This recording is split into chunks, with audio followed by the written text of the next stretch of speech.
दोस्तों,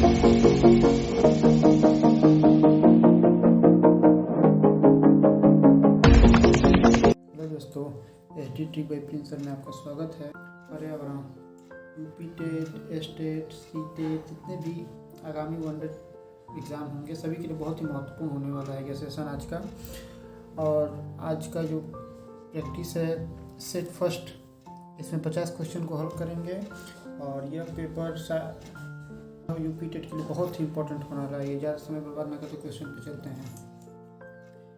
पहला क्वेश्चन, सदाबहार वर्षा वन कहाँ पाए जाते हैं? ब्राज़ील में। मसालों का घर किसे कहते हैं? केरल को। वर्षा जल संग्रहण क्या है? वर्षा जल का जमाव और भंडारण। एक तालाब परितंत्र में बड़ी मछलियाँ, कछुए, मेढक होते हैं। यह द्वितीय श्रेणी के उपभोक्ता होते हैं। घास स्थलीय परितंत्र में संख्या का पिरामिड कैसा होता है? सीधा होता है। वनस्पति प्रधान पारिस्थितिक तंत्रों को कौन सी संज्ञा प्रदान की जाती है? फॉर्मेशंस। प्राकृतिक में सर्प पादपों पर निर्भर कीटों को खाते हैं। यदि मोर सर्प को खाता है तो यह खाद्य स्तूप का शीर्ष उपभोक्ता होगा। ठीक, आइए नेक्स्ट क्वेश्चन पर चलते हैं। पारिस्थितिकी निकेत यानी निक की संकल्पना को किसने प्रतिपादित किया था? ग्रिलिंग्स महोदय ने। खाद्य जाल में ऊर्जा का प्रवाह होता है एक दिशीय में। घास वन में पाई जाने वाली खाद्य श्रृंखला का सही क्रम क्या है? हिरण घास को खाएगा, शेर हिरण को खाएगा और जू में शेर रहेगा। ठीक, कौन सी परितंत्र प्राकृतिक होता है? घास का स्थल। परितंत्र में खाद्य श्रृंखलाओं के संदर्भ में किस प्रकार के जीव अपघटक जीव कहलाता है? कवक जीवाणु। आज का सेशन बहुत अच्छा होने वाला है दोस्तों, ये खासकर यूपी टेट के लिए। शीतोष्ण कटिबंधीय घास भूमि है वेल्ड। पर्यावरण एक अविभाज्य समष्टि है जिसकी रचना होती है भौतिक या जैविक एवं सांस्कृतिक। कौन सी प्रजाति पारिस्थितिकीय तंत्र की हानि से तुरंत प्रभावित होती है? संकेतक प्रजाति। हमारे पर्यावरण में किस गैस का सबसे अधिक सांद्रण है? नाइट्रोजन। नाइट्रोजन का सूत्र होता है N2। ठीक, कब पर्यावरण संरक्षण अधिनियम पारित हुआ था? सन 1986 ईस्वी में। दो विभिन्न समुदायों के बीच का संक्रांति क्षेत्र कहलाता है इकोटोन। MS स्वामीनाथन एक क्या थे? कृषक वैज्ञानिक थे। ग्रीन हाउस गैस किसको कहते हैं? मेथेन गैस को। मकर रेखा कितने डिग्री पे है? 23.1/2 डिग्री सेल्सियस।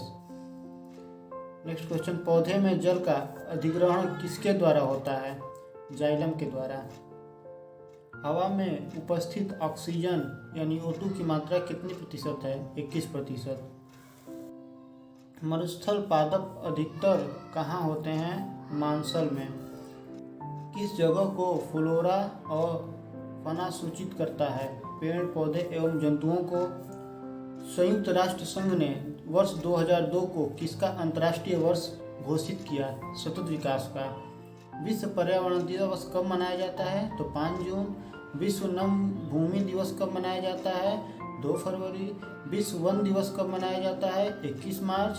विश्व जल दिवस कब मनाया जाता है? तो 22 मार्च। पृथ्वी दिवस कब मनाया जाता है? 22 अप्रैल। ये दिवस बहुत इम्पोर्टेंट, ये क्लियर है 100% है कि इसमें से कहीं ना कहीं हर साल आता रहा है, एक ना एक दिवस जरूर जाएगा। जैव विविधता दिवस कब मनाया जाता है? तो 22 मई। ओजोन परत दिवस कब मनाया जाता है? तो 16 सितंबर। दिवस बहुत इंपॉर्टेंट है, दिवस याद कर लीजिएगा दोस्तों। सही मिलान कीजिए। स्टॉकहोम सम्मेलन 1972, मॉन्ट्रियल प्रोटोकॉल 1987, कोपेनहेग सम्मेलन 1992 और प्रथम पृथ्वी सम्मेलन 1992। यह बहुत इसको इसलिए लिख दिया दोस्तों कि कम से कम सन ये पूछ दे कि स्टॉकहोम सम्मेलन कब किस सन में हुआ था? 1972। मॉन्ट्रियल कब हुआ था? ये सब याद रखना होगा आपको। आइए इसका सही मिलान करते हैं। स्टॉकहोम सम्मेलन 1972 कब कहाँ हुआ था? तो स्वीडन में हुआ था दोस्तों। ठीक। मॉन्ट्रियल प्रोटोकॉल 1987 कहाँ हुआ था? तो कनाडा के देश में हुआ था। कोपेनहेग सम्मेलन कहाँ हुआ था? तो डेनमार्क में हुआ था। और प्रथम पृथ्वी सम्मेलन 1992 रियो सम्मेलन में हुआ था। ठीक। आइए नेक्स्ट क्वेश्चन पे चलते हैं दोस्तों। अप्रकाशित मंडल में रहने वाले जीवों को क्या कहते हैं? नेक्टन कहते हैं। किशोरों में पर्यावरण संरक्षण के प्रति जागरूकता लाने के लिए सरकार द्वारा चलाया गया अभियान को क्या कहा गया? Eco club. सड़कों और रेल पटरियों के किनारे पौधों तथा झाड़ियों की कई कतार लगाकर धुआं ध्वनि प्रदूषण कम करना क्या कहलाता है? हरित मफलर। ये देखे होंगे कि जितनी भी सड़कें होती हैं या रेल पटरियाँ होती हैं, बगल में सड़कों के किनारे पौधा लगाया जाता है, उसको ईंटें से घेर दिया जाता है। सरकारी पौधे बोलते हैं कि नहीं, वो सरकारी ईंटें से घेर दिया जाता है। तो वही पौधे को ही हम लोग लाइन से देखने लगा, तो उसी को हरित मफलर कहते हैं दोस्तों। ठीक। आइए, विलुप्त या संकटग्रस्त दुर्लभ प्रजातियों का उल्लेख किसमें है? रेड डाटा बुक में है। पर्यावरण संरक्षण हेतु नीति निर्देशक तत्व एवं मौलिक कर्तव्य कौन से संशोधन में वर्णित है? तो 42वां संविधान संशोधन 1976 ईस्वी में। ठीक। राज्य पर्यावरण एवं जीवों के संरक्षण हेतु किस अनुच्छेद के तहत प्रयास किया जाता है? अनुच्छेद 48 से। ठीक है दोस्तों। आइए अगले क्वेश्चन पे चलते हैं। किस अनुच्छेद में प्राकृतिक पर्यावरण का संरक्षण प्राप्त है? अनुच्छेद 51 है। ये दो अनुच्छेद याद कर लीजिएगा। किसी पारिस्थितिकी तंत्र में पौधों तथा प्राणियों की सम्मिलित रूप को क्या कहते हैं? बायोम। ओजोन परत क्षय घटने का सबसे बड़ा कारण क्या है या किस गैस को कहते हैं? तो CFC गैस, जिसका फुल फॉर्म होता है क्लोरोफ्लोरोकार्बन, जो एसी तथा फ्रिज से निकलने वाली गैसें होती हैं। चुनाव के दौरान अंगुली में लगाई जाने वाली स्याही का घोल किसका होता है? जब देखते हैं, जब चुनाव देने जाते हैं आप लोग, तो किसी नाखून पे स्याही लगा दिया जाता है, वो किसका घोल होता है जो छूटता नहीं जल्दी? तो सिल्वर नाइट्रेट का होता है। सिल्वर नाइट्रेट का फार्मूला होता है AgNO3।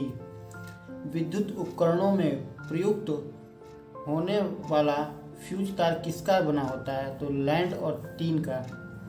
ठीक। और ये नेक्स्ट क्वेश्चन पे चलते हैं। एक प्रकाश वर्ष में 9.46 × 10⁻15 मीटर होता है। 47वां क्वेश्चन। एक पारसेक बराबर 3.26 प्रकाश वर्ष या 3.08 × 10⁻16 मीटर होता है। Next question. प्याज तथा लहसुन में गंध का कारण क्या होता है? तो पोटेशियम की स्थिति होती है। ठीक। Next question. कार्य करने की दर को क्या कहते हैं? कार्य करने की दर को शक्ति कहते हैं। उसका फार्मूला होता है P = W/T। P यानी पावर,